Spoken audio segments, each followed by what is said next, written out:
మిత్రమా, అన్వేషించడం మొదలుపెట్టు. ఆత్మవిశ్వాసానికి పదునుపెట్టు. ఇష్టపడ్డం నేర్చుకో. ఈర్ష్యపడ్డం మానుకో నేస్తమా. ఉన్నతంగా ఆలోచించు.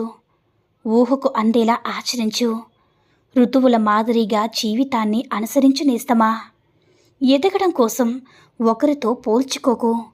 ఏకాగ్రతను అస్సలు కోల్పోకు. ఐకమత్యాన్ని సాధించడం మర్చిపోకు మిత్రమా. ఒంటరి జీవితం నేర్పిన గుణపాఠాలు, ఓటమి నేర్పిన అనుభవాలు ఏదో ఒకరోజు నీ ఔన్నత్యానికి పునాదులని మరవకు నేస్తమా. అందని ఎత్తుకు ఎదగాలంటే అహర్నిశలు ఇప్పటి నుంచి కూడా నువ్వు శ్రమించాల్సిందే. అర్థమైందనుకుంటా.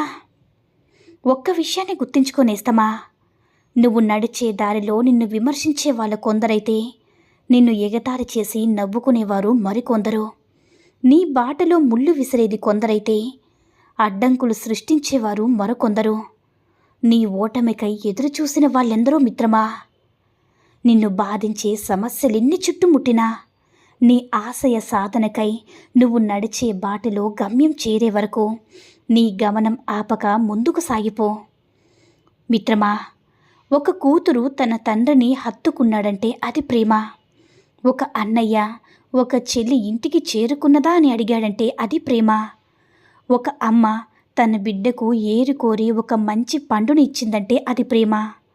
ఒక భార్య తన భర్తను లైఫ్ అంతా ఒక బిడ్డలా కాచుకుంటుందంటే అది ప్రేమ. ఒక స్నేహితుడు తన స్నేహితుని చెయ్యి పట్టుకుని ధైర్యం చెప్పాడంటే అది కూడా ప్రేమే మిత్రమా. ప్రేమంటే వయస్సు ఆకర్షణలో పుట్టేది కాదు. ప్రేమంటే ఒక బంధం. ప్రేమంటే ఒక బాధ్యత నేస్తమా. అవకాశం రాకపోవడం దురదృష్టం. వచ్చిన అవకాశాన్ని సద్వినియోగం చేసుకోకపోవడం నిర్లక్ష్యం. అవకాశాన్ని సరిగ్గా వాడుకోవడం ఇంగితం. లేని అవకాశాన్ని సృష్టించుకోవడం తెలివి. నిన్ను చూసి నవ్విన వాళ్ళు నిన్ను అవకాశం అడగడం నీ విజయం నేస్తమా. నీకు అవకాశం ఇచ్చిన వాళ్ళని కూడా తలదించుకునేలా చేయడం అది నీ ఓటమి. అర్థమైందనుకుంటా. మిత్రమా, జీవితం అంటే ఓ సమస్య నుంచి మరో సమస్యకు ప్రయాణమే. ఏ సమస్య లేని జీవితం ఉండదు కదా. ఎంతటి సమస్యనైనా ఎదుర్కోవడానికి నీ కళ్ళు, కాళ్ళు, చేతులు అన్నీ సిద్ధంగానే ఉంటాయి. మొద్దుబారిపోయేది మెదడు మాత్రమే. ప్రతి సమస్యకి కూడా ఒక పరిష్కారం ఉంటుంది నేస్తమా. పరిష్కారం లేనిది సమస్యే కాదు. కాస్త ఆలోచించు. నవ్వుతూ సమస్యలను జయించు మిత్రమా. స్నేహం అనేది 2 అక్షరాలు, 100 అనుభూతులు, 1000 జ్ఞాపకాలు. అవసరంతో కాదు నేస్తమా, ఆత్మీయతతో కలిసిపోతాం. ఆనందంగా సహకరించుకుంటాం. ఏడిపిస్తాం, కవ్విస్తాం, నవ్విస్తాం, చనువు తీసుకుంటూ ఉంటాం. అది మన హక్కులా భావిస్తాం. కానీ అంతలోనే మాట పట్టింపులు, కోపాలు, తాపాలు మనసును కష్టపెట్టుకుంటాం. తర్వాత మనమే బాధపడతాం. అయినా అంతేలేని విశ్వంలో మనమెంత చెప్పు మిత్రమా. స్నేహంగా బ్రతికేద్దాం వీలైనంత. అందుకే మనల్ని వీడి వెళ్ళిన స్నేహితులను స్మరించుకుంటూ స్నేహ మాధుర్యాన్ని గుర్తు చేస్తే దూరమైన స్నేహితులు కూడా కలుస్తారు. దూరం అవుతున్న స్నేహాలు కూడా నిలుస్తాయని మా చిన్న ప్రయత్నం. మరవద్దు నేస్తమా. ఒక్క విషయాన్ని గుర్తుంచుకుంటావా నేస్తమా. గెలవడం కోసం ఓటమిని అంగీకరించాలి. చాలామంది చిన్న చిన్న విషయాలకే బాధపడుతూ ఉంటారు. కొందరైతే ఎంత పెద్ద సమస్య వచ్చినా తొనకరు, బెనకరు. అడ్డంకులొస్తే అధిగమిస్తారు. సమస్యలొస్తే పరిష్కరిస్తారు. అంతేగాని పిరికి వారి వలె పారిపోరు. మానసికంగా దృఢంగా ఉండాలంటే మార్పుని ఆహ్వానించాలి. మార్పును ఆహ్వానించే నైజం లేకపోతే అయిష్టంగానే సర్దుకుపోవలసిన పరిస్థితి వస్తుంది మిత్రమా.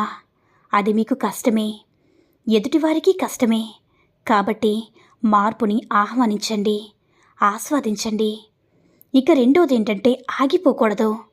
జరిగిన దానికి పశ్చాత్తాపపడుతూ స్వనిందకు పాల్పడుతూ ఉంటే జీవితం అక్కడే ఆగిపోతుంది నేస్తమా. కాబట్టి కష్టాలు, నష్టాలు అశాశ్వతాలనే విషయాన్ని గ్రహించి జీవితంలో ముందుకు సాగాలి. 3. సవాళ్ళను అధిగమించండి, అంచనా వేయండి. అంటే రిస్క్ లేని జీవితం ఉప్పు లేని పప్పులా చప్పగా ఉంటుంది మిత్రమా. అలాగని ఎలాంటి ఎత్తుగడలు, ప్రణాళికలు లేకుండా సవాలును స్వీకరించడం తప్పు. కాబట్టి సవాళ్ల బరువు ఆచితూచి లాభ నష్టాలను అంచనా వేసి ముందడుగు వెయ్యాలి. 4. అపజయాన్ని గెలవాలి. గెలుపోటములు సహజం నేస్తమా. ఓటమితో ప్రయత్నాలు మానుకుంటే గెలుపెలా సాధ్యపడుతుందో చెప్పు. ఓడిన చోటే నెగ్గాలి. కాబట్టి తిరిగి గెలవడం కోసం ఓటమని అంగీకరించాలి నేస్తమా. నీ దారిలో ముళ్ళు ఉన్నాయని పయనం ఎప్పుడు కూడా ఆపద్దు. నీ లక్ష్యం దూరమవుతుంది. నీపైన వచ్చే విమర్శలనే ఆశీర్వాదాలుగా, నిన్ను అవహేళన చేసిన వాళ్ళే నీకు సలం కొట్టేలా, నిన్ను ఎక్కిరించిన వాళ్ళే అహం దెబ్బతినేలా, ఆస్తి అంతస్తు లేదని ఆలోచన వదిలేసే నేస్తమా. ఆత్మవిశ్వాసమనే ఆయుధంతో ముందుకు అడుగు వెయ్యు. 1 నెల లేట్ అవ్వచ్చేమో కానీ విజయం వచ్చి నీ కాళ్ళ ముందు ఉంటుంది. నిన్ను వెక్కిరించిన వాళ్ళే ముక్కును వేలేసుకుంటారు మిత్రమా. అది గెలుపంటే. వెక్కిరింతలు చూసి వెనక్కిపోతే తర్వాత ధిక్కరించిన ఫలితం ఉండదు. అర్థమైందనుకుంటా. మిత్రమా, ఎవరి అలవాట్లు ఎవరి అభిప్రాయాలు వారివి.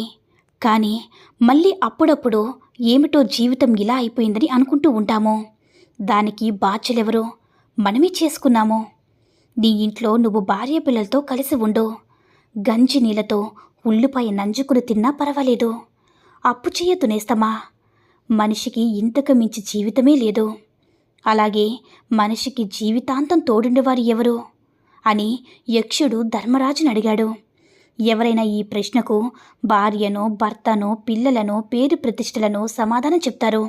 కానీ ధర్మరాజు మాత్రం మనిషికి జీవితాంతం తోడుండేది ఎవ్వరూ లేరు, అలా ఉంటారనుకోవడం కూడా భ్రమ.